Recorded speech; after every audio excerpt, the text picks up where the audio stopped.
Well, I'm going to turn this over to Julie, who's going to introduce our speaker. Thank you. You know, I love to invite speakers that go along with the Rotary theme, and Julia has done a phenomenal job talking about basic education and literacy each week of September. And of course, supporting literacy is in the foundation of our club, so it's true to our heart. I'm very glad to introduce Liz Hartnett. She is the program coordinator for the South Carolina Center for Community Literacy, an initiative of the University of South Carolina's School of Information Science. She designs and facilitates outreach and continuing education programming, manages the center examination collection of books for children and youth, and teaches graduate and undergraduate courses. Prior to earning her Ph.D. in library and information science, she taught at the K-12 level and spent 10 years as an elementary school librarian. A dream job for those of us who love books, by the way. Her other areas of interest include intellectual freedom, school librarianship, and services to children. So please welcome Liz Hartnett. Thank you so much, Julie. And hi, everyone. I've enjoyed the meeting so far, so thanks for including me.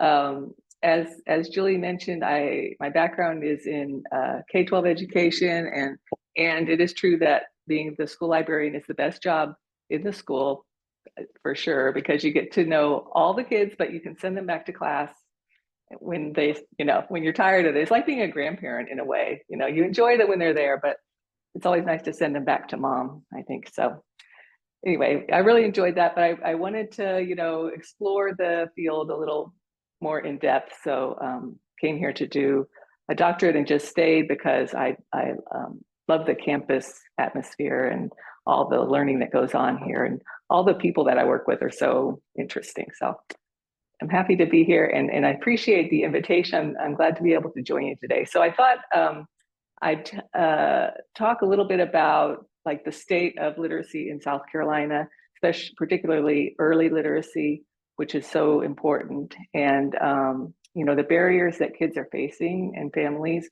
in trying to develop literacy skills, what we can do to lower those barriers, and what we do at SKILL, which is the South Carolina Center for Community Literacy. I say SKILL because it's such a long name, to help overcome those barriers for the kids. So I do have some slides. Let me see if I can be successful pulling them up. I'm a little leery of this. Today has been kind of a rough technology day so far. And so while you're putting your slides up, I put in the chat, just remember, if you have questions as you think of them, type them in the chat, and we'll go through questions at the end when she's done with her presentation. Perfect. Can we see your screen and you're good to go? You see me? Okay, very good. So, wait, first, I hope you didn't see that. I wanted to ask before I show that screen, when we're talking about literacy rates, if we're talking in terms of how many, what percentage of people 15 and up can read and write, what would you guess would be the worldwide literacy percentage? So what percentage of people can read and write over age 15 in the world? Any guesses? You can put them in the chat, but I can't see the chat, so at least I don't think I am able to. Oh, there we go. Maybe I can. 25%. Yeah, I see it. Okay, someone's guessing. So that's the number of people who can read and write, or the percentage that can read and write in the world. 30%, 60%, 70%, 50, 25, 45 can. Okay, some good guesses, and we have a nice wide range there.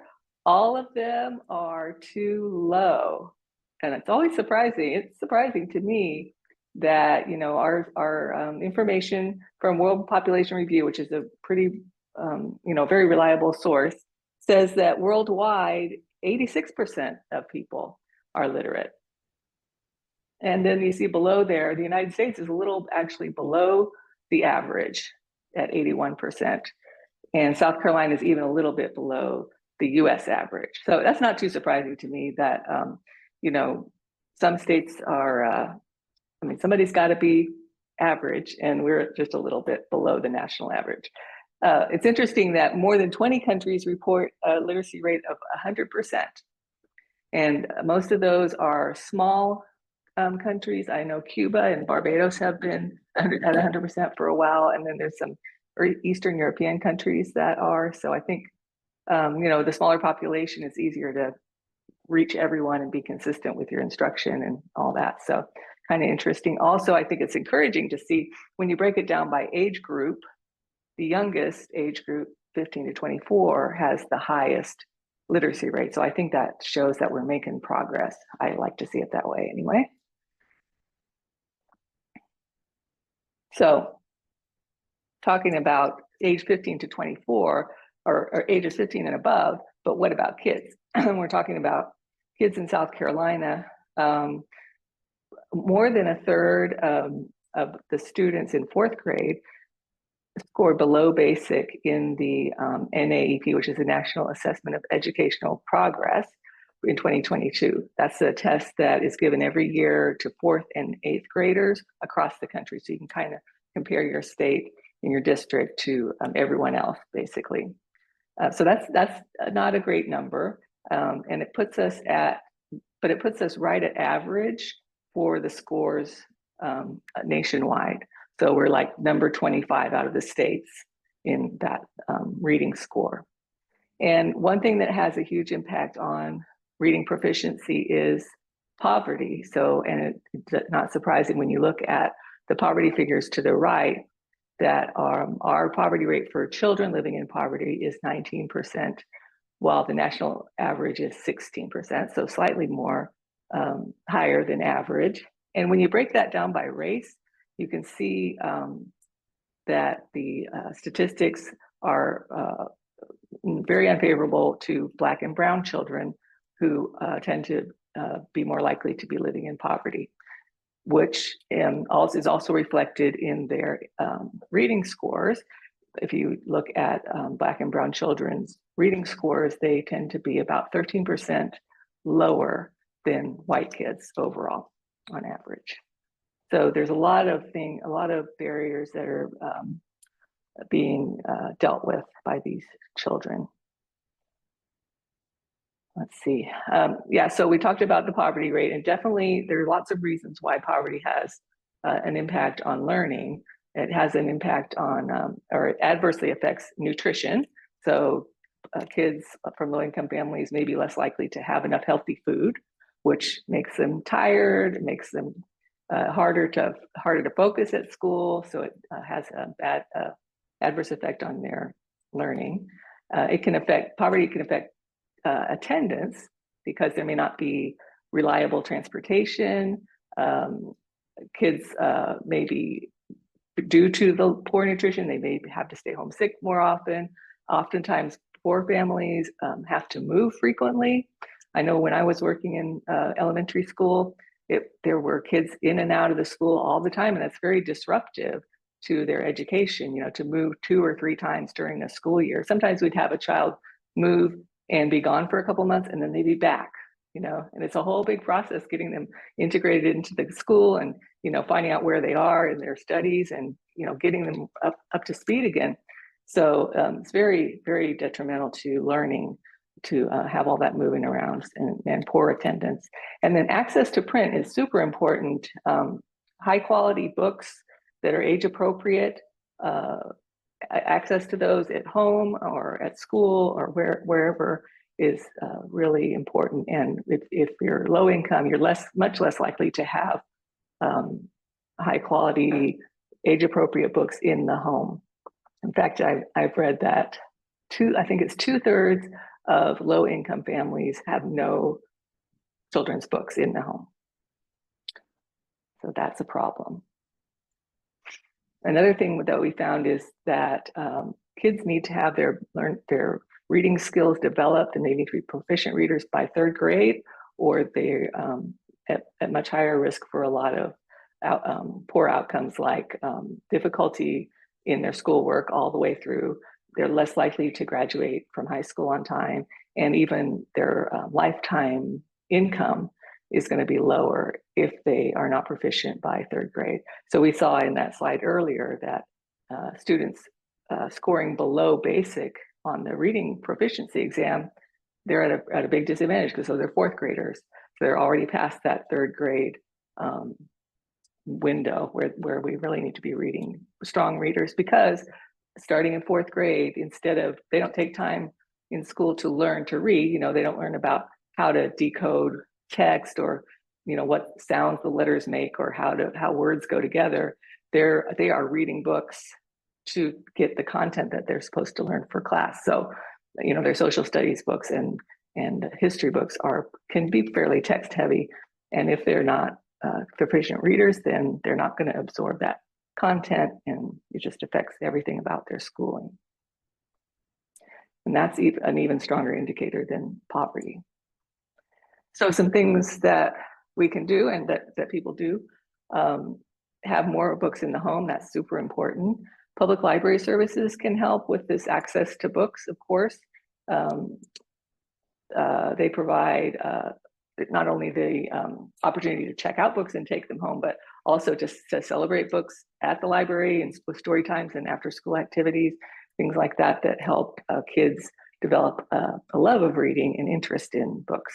And then maintaining funding for school and classroom libraries is important, because for a lot of lower income kids, school is the only place they're going to find books that they can read. So it's important to have a wide selection of books that are going to appeal to all the readers in the school, and plenty of them. So those are ways to increase access to books. And then I'm sure you've heard of the summer slide that happens when kids are off for a couple of months and they do lose some of the skills that they've developed over the course of the previous year. And then when they get back in the fall, they kind of have to catch up, and then they're on their way again. But especially for kids who are already behind when the summer started, the summer slide is just kind of disastrous for them. And there are ways to kind of counteract that. Funding for school districts to provide some summer programming for kids who are at risk, have the building open, have the school library open sometimes during the summer, and providing some programming is a great way to fight the summer slide. And then along with that, you have to think about some kind of transportation for the kids who wouldn't be able to get to the school on their own. So those are problems that can be solved. It's just a matter of awareness, I think. And then, of course, speaking of awareness, it's important to make parents and educators aware, or caretakers aware that this is so critical. This early reading skill development is just incredibly important to their child's development, and what an impact just making books available to them and showing that you enjoy books, reading books with them, just having books around makes a huge impact on their development.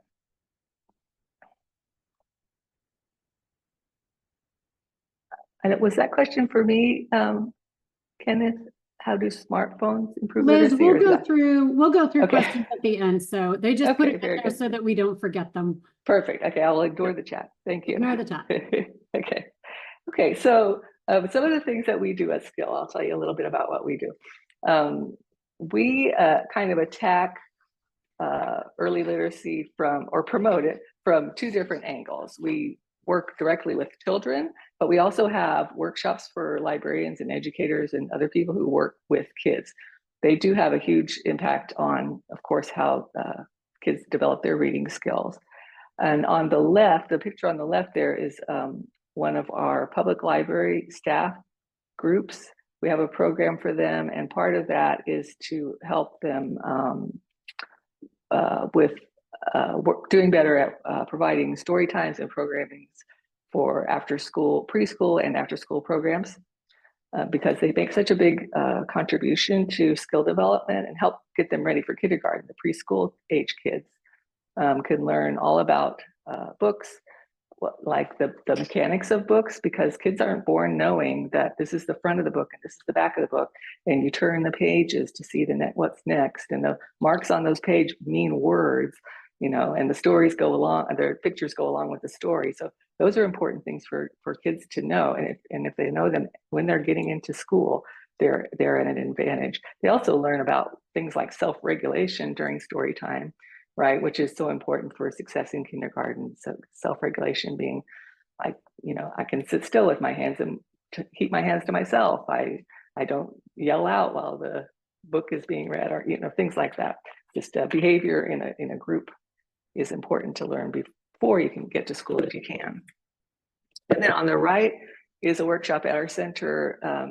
This was a series sponsored by the Library of Congress that brought educators from schools around the state. One teacher and one school librarian worked as a pair, and they came, and the topic was learning about how to use graphic novels and picture books to deliver content to students, while also sharpening their visual literacy skills. And when Ken was talking about information literacy earlier, that made me think of this visual literacy piece, because it's become so important now for everyone to be visually literate. There's so much online that's more images and symbols and graphs, maps, all those things. Kids need to have those skills too. So using graphic novels and picture books to learn content like social studies or science content is very engaging for them. It helps them really connect with the material, and it also helps them learn more about understanding or getting meaning from images. So those were really fun workshops, and had a lot of good feedback from that. So, and at the end, the pairs of educators create lesson plans using graphic novels or picture books, and we post them on our website. So I will post the link to that when I'm done, if you'd like to check it out.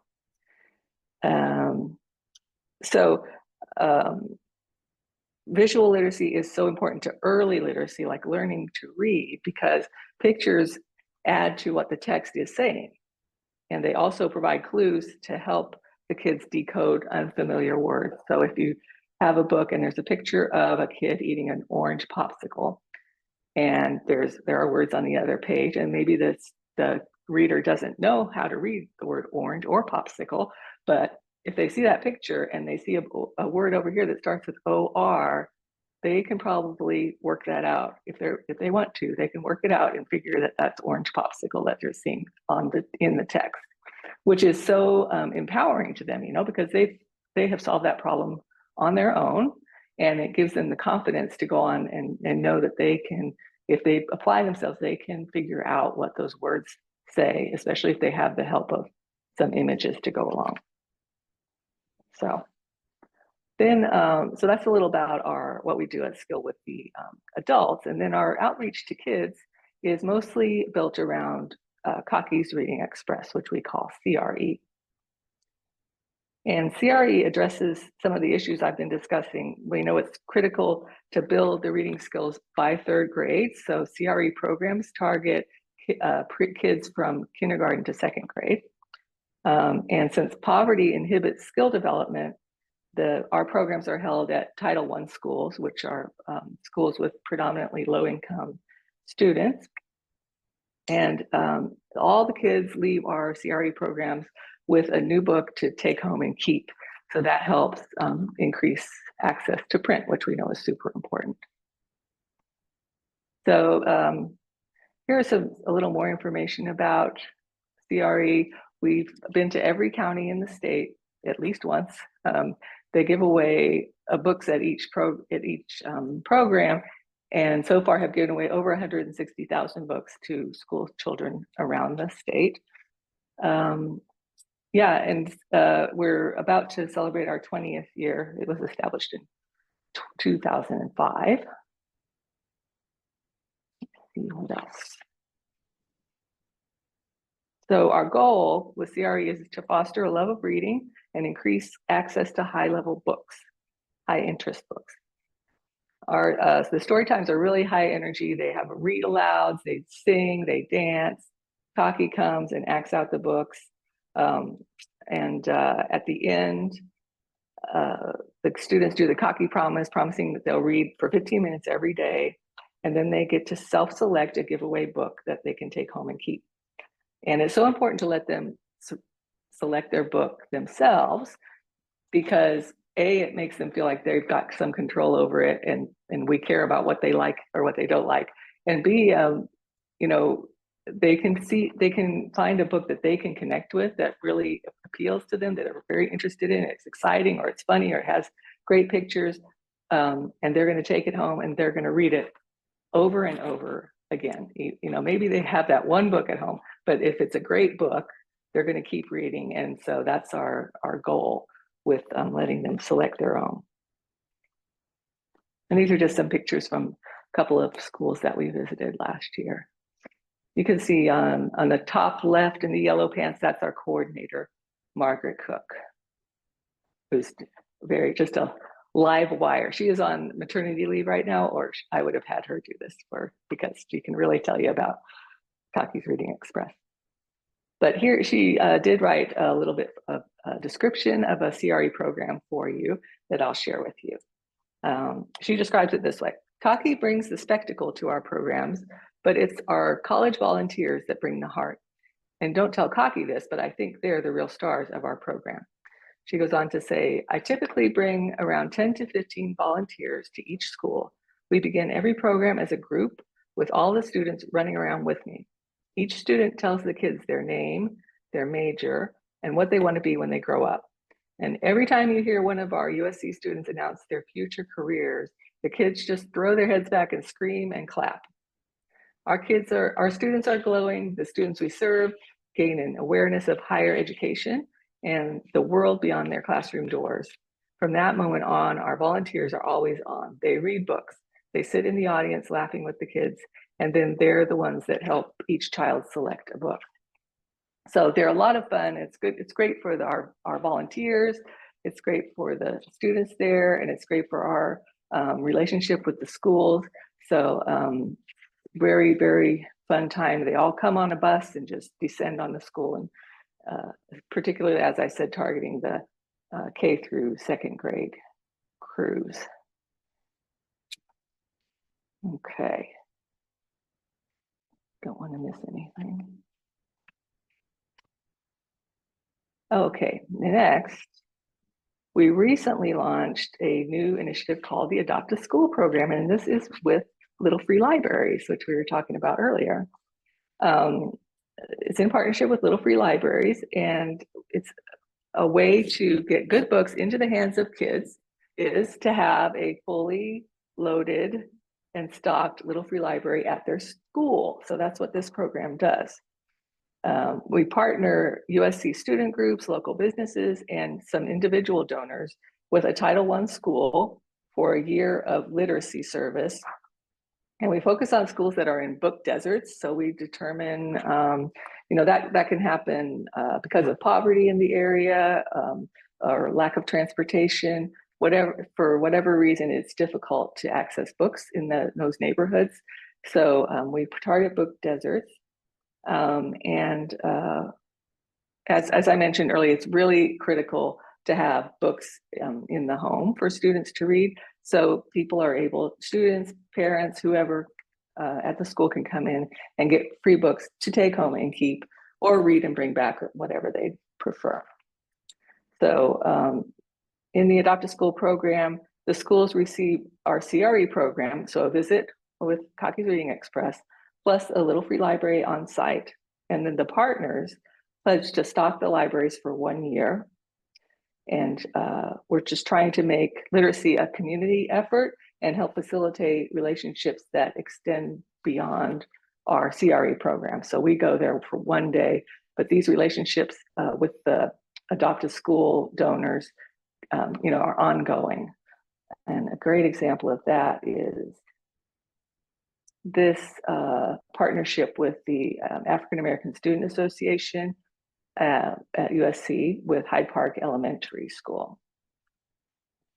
That just started in February, and the students there. So that was the day of the visit when we brought the Little Free Library. And the students in that association are now have a relationship with the school librarian, and they are volunteering at the school on a regular basis now as part of their, their group is philanthropic. So they do these things.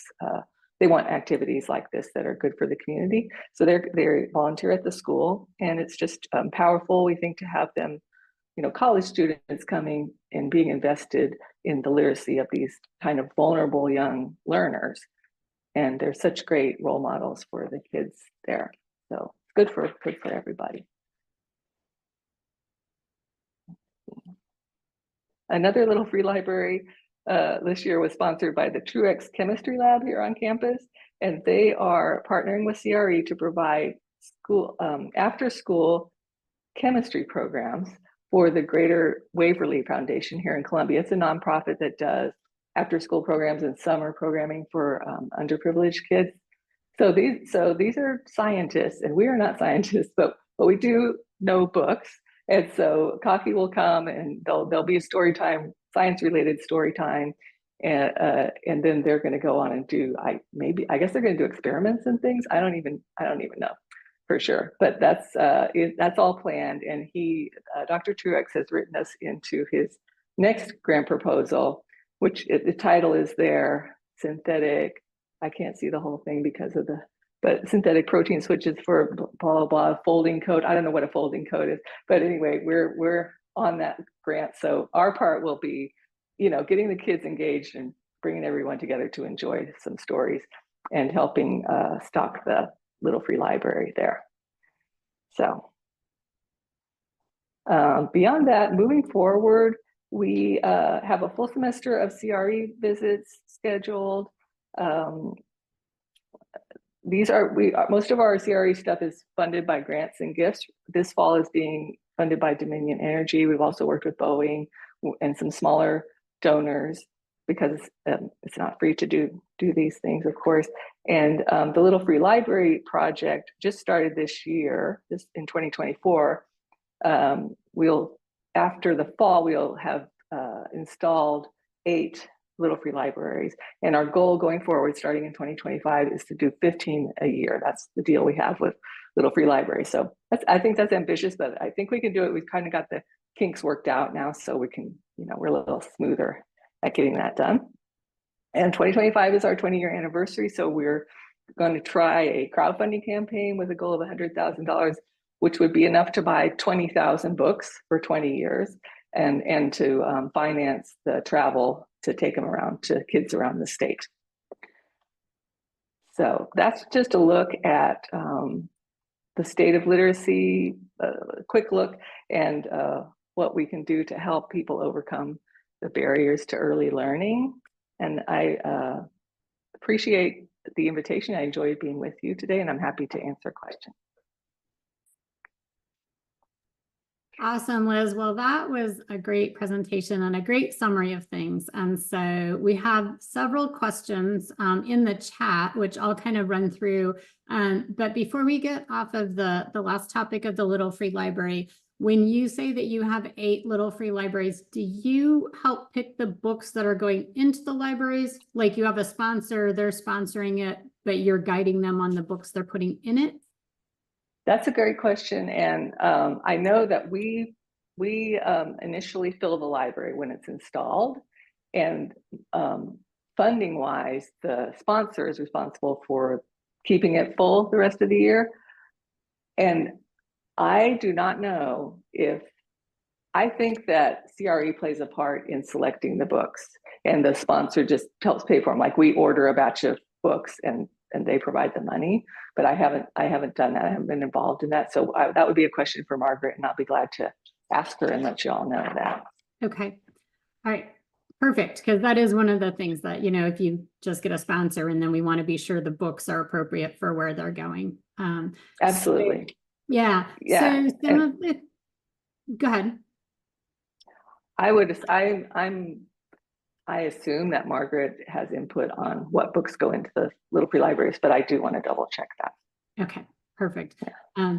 And so some of the questions that we had, so Ken, obviously our resident AI person, when you're looking at when you did the first statistics of the literacy, are all of the countries reflected in the data? And what's the reading level when we say that we have an 86% literacy rate? To what reading level, like third grade, or what was the kind of in that? Okay, as far as the reading level, I would say that that's a global percentage, and the only parameters I have based on what I read from that source was that it's 15 years or older who can read and write. Okay. That's all. That's as far as I know on it. To some level. Yeah. And what was the first part of that question? Were all countries included? As far as I know, like I said, the source is on the link is linked on the slide, and I can put it in the chat after I stop sharing my screen if you'd like. I'm sure that Ken's AI source can sleuth it out as well. So we'll move on to the next question. Millie's asking if anything is South Carolina doing to provide school-age children with access to e-readers, and what programs they have to assist parents and communities with improving access to books and teaching parents how to read to children. Good questions. I don't have all the answers to this, but I know that if you're e-readers, are you talking about just access to e-books or devices? Millie, if you want to unmute, you can clarify. Sure, I mean access to devices, because we know that there are book deserts, and e-reader devices give children access to more books. Absolutely, and book deserts are often also internet deserts, and those children don't have access to the internet at home. So having a device is really critical. It varies a great deal by school district, I think, but a lot of school districts have gone to one-to-one device provision. So every child has an iPad, a school iPad. Now, do they let the first graders take their iPads home, or do they have to keep them in the classroom? I think that depends on the school as well.